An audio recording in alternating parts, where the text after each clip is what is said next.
My coach fell asleep at the wheel. She was thrown from the vehicle. We was in a 15-passenger van. And as we were tumbling, we tumbled probably 10 times. What's up, y'all? This is Big to the Wiz, doing my first video in Daddy's Caddy.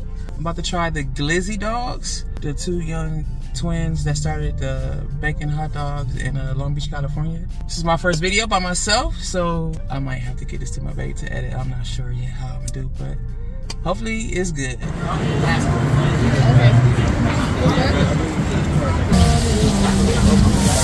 I'm here with the kid from, can you say your name? I'm Chad Clemens. And how long you started this business? We started 4 months ago at our gas station right here. And it's been a journey so far. Yeah. Who else is doing it with you? Oh, my twin brother right now. He's in the back prepping. Okay, nice. So what made you guys want to do this? Ever since we were kids, we always wanted to start a business, and we didn't know what, but we thought this time was a perfect opportunity to do a Baker hot dog stand. Oh, nice. This is my first time trying it. I've been hearing a lot about it, yeah. So I'm excited. I appreciate you guys. I think it's a good thing what you guys are doing. You guys are young and ambitious, so good luck to you guys. I hope you guys much success. I appreciate that. Thank you. Yeah, of course.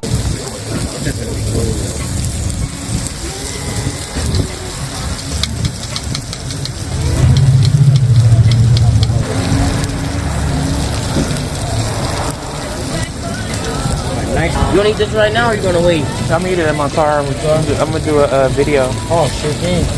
Yeah. So I'm getting everything on it except for the onions, which is mayo,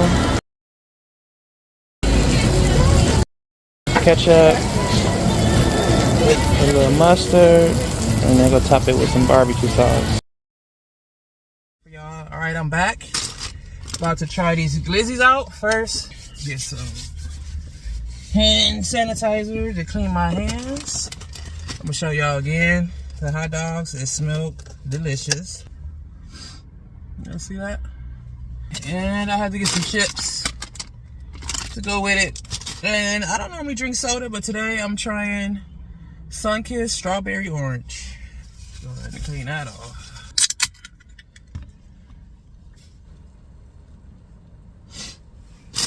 Alright, so this is my first video by myself. Somebody had asked me to talk about my basketball career from start to finish, so I'll talk about that during the video. But right now, I'm about to get into this hot dog.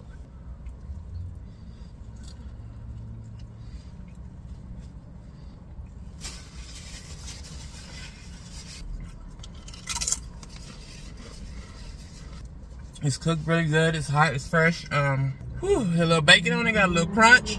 I normally don't get hot dogs with mayonnaise and all that stuff on it, but I wanted to try it the Glizzy way.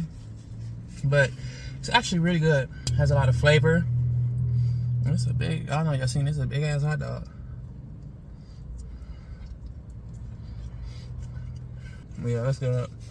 I wish my babe was with me so she can try it with me.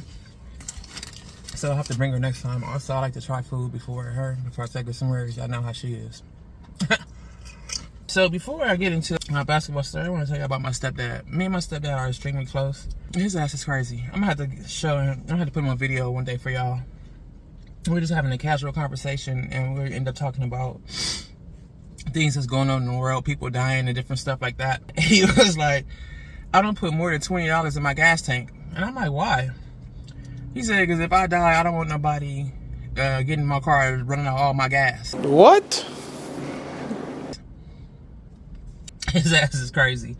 So I said, how many times you have to fill up a week if you only put in $20 in there? He go to the gas station every other day just to put 20 on there. His car be on E because he don't want nobody to use his gas just in case something happen to him. His ass is crazy.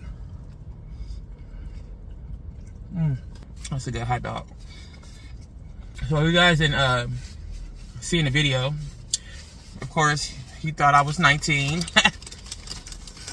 But no, he was telling me that when they cook, I should have got on video, they use different tongues. Like he only used certain tongues for the raw hot dogs, and then one that's for the ones that's already cooked, and then another one for the vegetables, which I think is good because he was saying, you know, for safety reasons, they want to do it a lot more cleaner, healthier for people, so people are not getting sick, because you know how it is with bacon and everything like that. So I thought that was really good. I might be having a basketball event And if I do, I'm going to look for them to cater the event, which would be big for, you know, both of us, especially me.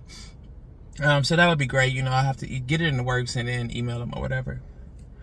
So my basketball career, I started playing basketball when I was 3. My mom played, so I was always at the games with her, running up and down the sidelines, dribbling, watching her play, hanging out with all her friends. So it was naturally in my blood from a young age. Growing up, I always played with all my uncles, my cousins, my neighbors in the yard.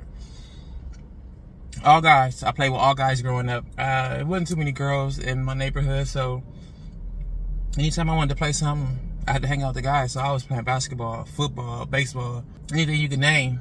And come junior high, something happened with my foot, and I went to the doctor, and they told me a bone fell from my knee into my foot, and it got dislodged into my foot and made my foot somewhat paralyzed, where I couldn't get a lot of motion. And so back then there wasn't a lot of technology, and the doctors told me that if I had the surgery, I would never play again. So here I am in the 7th grade, stuck with a decision to have this surgery or not, because I was in a lot of pain. It was causing me to, you know, walk different. My mom wanted me to have it, but once I heard the words, I won't be able to play basketball again, it was a wrap. There was no way I was having surgery. Fast forward to high school. I started out at Compton High School my freshman year. I ended up transferring to Lynwood my sophomore year and played there through high school. One of the guys that played for Lynwood, his parents worked at, his mom worked at Compton High, so they see me play. And they was telling me, you know, you're too good to be playing here. Mind you, the same coach that I played for in 9th grade was the same coach my mom played for. And so he was like, you know, you need to come over to Lynwood. They have a really good girls basketball program or whatever, you know, come check it out. So I'm like, all right, cool. So I'm thinking I go in some jean shorts, my Bart Simpson t-shirt, and some Magic Johnson shoes. I will never forget.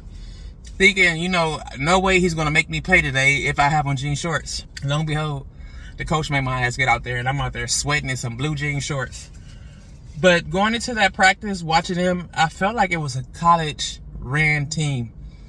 The way, from how disciplined they were, from the way they passed the ball, the fundamentals that they possessed, it was just high-level basketball, and I was immediately in love with the team. But at Compton High, we wasn't working hard like our mile. We got to walk, talk, and do all kinds of stuff. This was very different. So after I went to practice a couple of times and I was dead tired and I wanted to do it, but I wasn't into hard working because, you know, I went to Compton High, it was easy. So my coach used to come pick me up. He stayed right across the street from the school. Come to Compton and pick me up and take me back home. After a couple of bad days, I'm sorry y'all can't see the food. I need to fix my camera next time, but I really wanted to get a video out to you guys. So he came to pick me up, and I watched him honk the horn outside. There was no way I was going back to that school. I have never ran so much in my life in one practice. And so then he called me, cussed me out of my answering machine, and was saying, you know, stop wasting my time, basically. If this is not what you want to do, just let me know, but I've been coming to Compton to pick you up, whatever, blah, blah, blah. So I was like, all right, you know what? I need to make a decision. I'm going to go and I'm going to play. So I went to Lynwood my 10th grade year. They had just won state. They went 32-0. They went 32-0, won a trip to Greece. So had I been there my freshman year, I would have went to Greece. But I was at Compton High. And 10th grade, no one kind of knew about me because I was new. But there was a high-level program. And I worked my ass off. I remember there was a player. My coach came one day and was like, go run 5 miles at your own pace. So I'm like, all right, cool. I'm out there just jogging, trotting, enjoying my time. And one of the seniors came up. She was like, why are you running so slow? And I said, he said we can run at our own pace. You know what I'm saying? Like, I'm taking my time. And she told me, she said, if you want to be good, like, you have to push yourself. Just because he told you to go at your own pace don't mean you don't work hard. And that stuck with me forever. Those words stuck with me to this day, and I don't even think I told her eventually, like years later, but I don't even think she knew the impact that she had on me was just coming up to me and telling me that. So after we had that conversation, you know, my whole mentality changed. Now we on the track. I'm not losing the race to nobody, except for the guards, but people who play my position, I'm beating everybody. That was my mission, to beat all of them. And so, 10th grade, I went there. No one knew about me. My junior year, my team were traveling, and we get into a car accident. And we're playing AAU ball, and one of my teammates died. Tracy Myers, rest in peace. She was a 6th grader playing with high schoolers. That's how good she was. My coach fell asleep at the wheel. She was thrown from the vehicle. We was in a 15-passenger van. And as we were tumbling, we tumbled probably 10 times. The van, you know, rolled over her and crushed her. She was in 6th grade and she passed. So with that, I'm telling you that because once that happened, we were no longer able to play with our high school teams. We had to, at that point, I had to play with a traveling team. So I played with a traveling team called OGDL. We went to this tournament in Colorado. And I told him, I said, I'm going to bring you a championship. There was a bunch of my other friends that went to other schools, like an all-star team. And so we're playing, and I'm having a good game. I'm having a real good tournament. We end up winning a championship. And I'm wondering, like, damn, like, no college was looking at me like I wasn't getting any letters. So the last day, the coach come in my room, and he drops off probably 35 to 40 letters. I'm not even lying. Of the coaches that was interested. But they don't give them to you throughout the tournament because they don't want you to be distracted, which is good.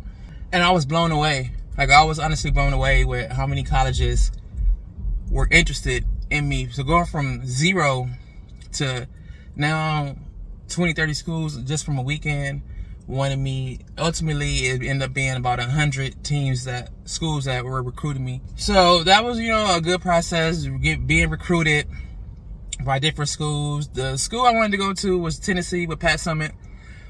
I went to junior college, but at that time they didn't recruit junior college players. So when she sent me the letter, I got excited because I thought she was offering me a scholarship, and I would have boom went there. But she was telling me that I was a good player. They just didn't recruit junior college players. Actually, that came from JUCO. I'm sorry, I'm still in high school.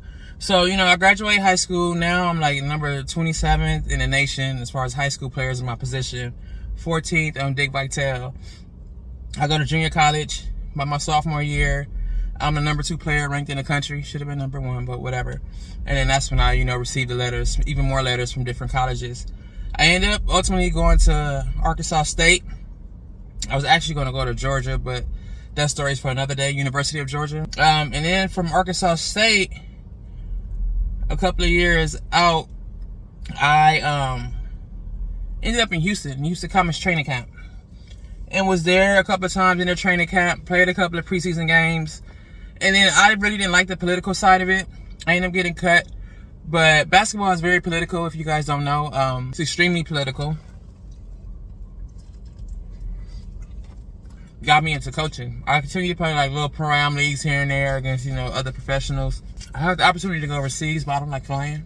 And there was no way I was flying that many hours by myself. So I never ended up going overseas. After that happened in WNBA, I started my own training business company, TFL, the Fundamental Out. And now I train kids to college. My ultimate goal is to get either NBA or WNBA players. So that's my goal. That's what I'm going to push for by next year, if God willing.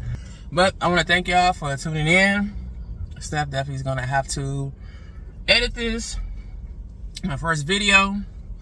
These hot dogs were fire.